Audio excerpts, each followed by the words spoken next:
मंदिराला गळती लागली आणि पंढरपूरच्या पुरातन विठ्ठल मंदिराला आता गळती लागल्याचं चित्र समोर आलंय। पंढरपुरात सलग 4 दिवस झाले दमदार पावसाने हजेरी लावली आणि त्यामुळे मंदिरातील जुन्या दगडी बांधकामाच्या भागामध्ये तसंच नवीन भागामध्ये गळती लागल्याचं दिसून आलंय। सध्या 73 कोटी रुपयातून मंदिर विकास आराखड्याचं काम सुरू आहे। अशातच मंदिराला गळती लागल्यामुळे जुनं पुरातन बांधकामाची अधिक मजबूतीनं डागडुजी करण्याची गरज असल्याचं आता बोललं जात आहे।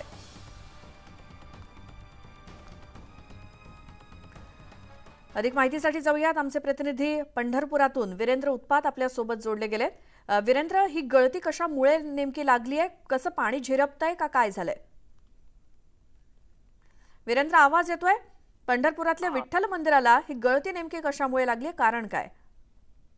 सद्यस्थितीमध्ये विठ्ठल मंदिराचं जतन आणि संवर्धनाचं काम चालू आहे। त्यामुळे त्या कामाच्या निमित्ताने बऱ्याच गोष्टी तिथं तांत्रिक गोष्टी करण्यात येत आहेत। त्यामुळे आता सलग 3 ते 4 दिवस पाऊस पडला आहे आणि त्या पाऊस पडल्यामुळे त्या मंदिरामध्ये थोडी गळती लागलेली आहे। पाणी आलेलं आहे सभा मंडप इथं। मात्र मंदिर प्रशासनाकडे सांगितलेलं आहे की ही तांत्रिक जी बाब आहे ती दूर करण्यात येईल आणि ही गळती आहे ही थांबवण्यात येईल।